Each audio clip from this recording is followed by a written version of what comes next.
Hello, today we're celebrating Easter, and whether it's about the religious holiday for you or just an excuse to get together with your family, for me Easter means Sunday brunch, and oh what a brunch it is on Easter especially.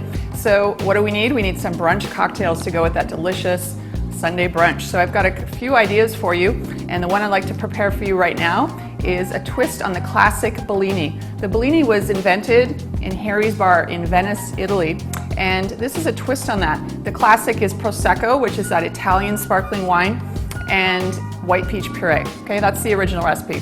I'm going to do a twist on that. I'm going to add a quality crème de pêche, which is a peach liqueur from France, the Maisonnaise crème de pêche, very high quality. And I'm going to do a rinse in my flute, a beautiful champagne flute. I'm going to do a rinse of Ricard, which is a French liqueur of anise. It has a little bit of anise, you know, that black licorice flavor. Well, I don't like black licorice, but with the peach and just a hint of this rinsed in the champagne flute, it's absolutely delicious, and I love to prepare this for you. So we have our nice, clean, polished flute. You can prepare these ahead of time if you've got a party joining you. We're just going to put about half an ounce, if that, into our flute, and then we're going to rinse. This is a rinsing technique. And then we have in our mixing glass, we are going to add this crème de pêche, half an ounce. And it really makes a difference if you have an artificially flavored peach schnapps versus this crème pêche. So I really recommend, spending a few extra dollars and getting the good quality products for your cocktails. Okay, your guests will really enjoy it, and so will you. Here online as well, you can order it even as a guest at home, retail customer, Perfect Purees of Napa Valley. You can go www.perfectpuree.com, and there's some of the flavors they do retail for you. So you can just buy that ahead, stick it in your freezer, and then when you're ready for your party, just pull it out and defrost, okay? So we're gonna do 1.5 ounces of this white peach puree by Perfect Puree of Napa Valley, and we're gonna pop that into our mixing glass. Okay, next we need our Prosecco, and that is Italian sparkling wine I was talking about. Any brand will do, but here I'm using the Caposaldo, and this comes from the Piedmont region of Italy. So what I'm doing right now is I'm opening up this bottle. It's the same technique as a champagne bottle or Prosecco, and you want to have this on an angle, and you want to keep it away from other people, okay, just in case it pops out of the bottle. But what I'm doing is I'm securing the top of the bottle here with my thumb, and I'm gingerly opening the cage, and I'm going to remove the cage. I could have a napkin over here too if I want, but I want you to see what I'm doing.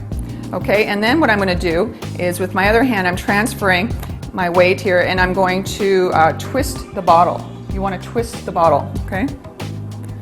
Not the top. You're not twisting your hand up here, you're twisting the bottle, okay? That's the secret. And then you want your champagne or your Prosecco really, really cold, okay? Whoa, and it will pop like that. I could have done it a little bit more slowly, and ideally you want the gas to kind of subtly escape and not necessarily pop like that. Next, we're gonna add 5 ounces of Prosecco into our mixing glass. We've got 1.5 ounces of puree. You don't want your Bellini to be too thick, so we wanna make sure there's enough dilution there. 5 ounces of Prosecco, nicely chilled, and we never shake a carbonated beverage. So I'm going to show you a couple of techniques, and you can do this on a larger scale. Like I said, if you have a party, you could have a pitcher over here and be doing this in larger quantities and stir it with ice in your pitcher and then pour for several people at once, okay? That's one way you could do it for a party, okay? And this is another way if you're just doing, there's a few of you. I'm going to fill my mixing tin half full of ice. And this is what's called a rolling technique, and because we never shake a carbonated beverage, so I can be rolling. You can see it gets really frothy there. So that's a rolling technique where I go back and forth. And this is recommended for Bloody Marys as well, okay, or any carbonated beverage. Another way you could do it is just stick your bar spoon in if you don't want all those bubbles, and just stir to combine, okay? Calling this the Easter Bellini. I can smell those beautiful aromas of peach. It smells delicious.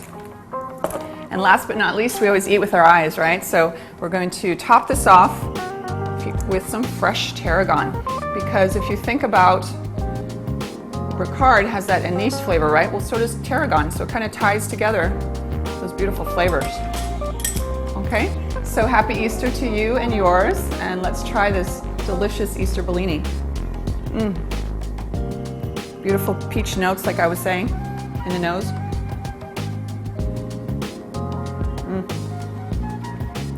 It's crisp, refreshing, fruity and delicious. Cheers to you and yours. Happy Easter.